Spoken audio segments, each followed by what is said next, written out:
तो दोस्तों अभी तक देखा गया था कि भारतीय सेनाओं द्वारा केवल शक्ति का अर्जन किया जा रहा था, लेकिन अब इनके मंचन का समय आ चुका है। अब शक्ति प्रदर्शन का समय आ चुका है और अब ऐसा एक्चुअली भारतीय फोर्सेस करके दिखाना शुरू कर चुकी है। जी हाँ, आज की इस वीडियो में लगभग हम लोग एक जैसी दो खबरों को लेकर डिस्कस करेंगे और यहाँ पर हम स्पेशली बात करेंगे भारतीय नौसेना की उस ताकत को लेकर जिसका प्रदर्शन रिसेंटली एक नेक काम के लिए किया गया है। सबसे पहले बात कर ली जाए दोस्तों लाल सागर की, यानी रेड सी की। रेड सी वो इलाका है जहां से दुनिया का मैक्सिमम ट्रेड रूट गुजरता है। उसके बाद आगे आकर इजिप्ट के पास सुएज कैनाल होते हुए जहाज अपनी डेस्टिनी तक पहुंचते हैं। अब रेड सी वाला इलाका वो है जो कि हुती विद्रोहियों के आसपास वाला इलाका है जहां पर उनकी अच्छी पैठ है। और ऐसी परिस्थिति जब ईरान उनकी फुल सपोर्ट में खड़ा है और इस समय इजराइल हमास वॉर भी चल रहा है, तो इन सब चीजों का फायदा उठाने के लिए हुती विद्रोहियों द्वारा यहां से गुजरने वाले लगभग सभी तरह के शिप्स को निशाना बनाना शुरू कर दिया।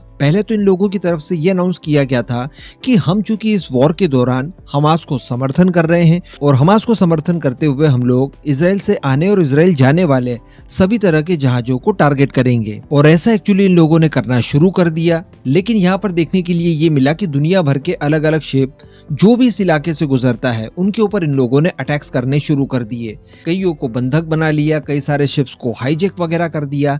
इन सब चीजों से काफी ज्यादा परेशानी हो रही थी और इसका एक प्रेशर पड़ रहा था अमेरिका के ऊपर। अब इसको लेकर एक पॉजिटिव खबर निकल कर ये आ रही है कि अमेरिका ने अपने सहयोगी देशों के साथ एक ग्रुप तैयार कर लिया है जिसमें कुल 10 देश हैं और इनके कंधों पर अब जिम्मेदारी होगी रेड सी को संभालने के लिए। यानी रेड सी से गुजरने वाले जितने भी व्यापारिक शिप वगैरह हैं, इन्हें हुतियों से बचाने के लिए इन 10 देशों का समूह यहाँ पर काम करेगा, जिसके लिए डेफिनेटली इनके वॉरशिप वगैरह इस पूरे इलाके में गश्त लगाते रहेंगे।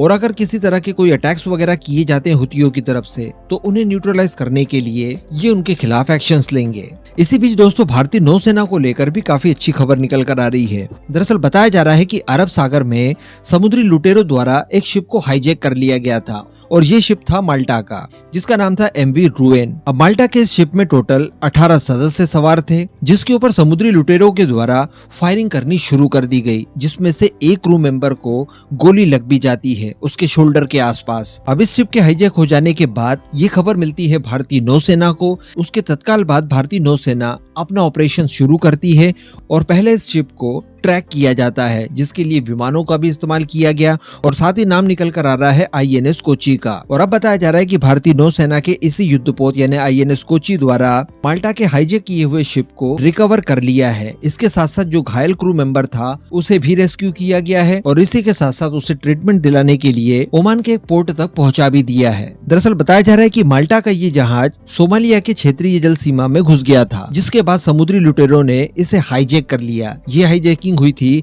14 दिसंबर के दिन। भारतीय नौसेना को जैसे इसका अलर्ट मिला, भारतीय नौसेना के युद्धपोत अदन की खाड़ी में हाईजैक हुए शिप को मदद के लिए निकल जाते हैं। मैं आपको बता दूं कि माल्टा का ये जो शिप था ये कोरिया से टर्की जा रहा था। तभी पूरी दुनिया में कुख्यात सोमालिया के लुटेरों द्वारा इस पे हमला किया गया और इसे अगवा कर लिया। और इसे रेस्क्यू करना काफी ज्यादा क्रिटिकल था, क्योंकि मैं आपको बता दूं कि पिछले 6 सालों में ये सबसे बड़ी हाईजैकिंग थी। यानी इस लेवल की हाईजैकिंग इससे पहले वर्ष 2017 में हुई थी। उसके बाद अभी जाकर इस लेवल की हाईजैकिंग हुई है, जिसे पूरी तरह से रेस्क्यू करने में सफल हुई है भारतीय नौसेना। और इस तरह से अपनी बॉर्डर्स को लांघते हुए भारतीय नौसेना द्वारा ये जो ऑपरेशन किया गया है इसकी सभी जगह तारीफें हो रही है। वैसे भारतीय नौसेना इस तरह के कई ऑपरेशंस पहले भी कर चुकी है। हम लोगों ने देखा कि जब दुनिया के अलग अलग क्षेत्रों में युद्ध शुरू हो जाते हैं, यहाँ पर फंसे भारतीयों के साथ साथ अन्य देशों के लोगों को रेस्क्यू करने की बारी आती है, तो ऐसे कामों के लिए भी भारतीय नौसेना काफी ज्यादा प्रख्यात है। और इस तरह के जोखिम भरे काम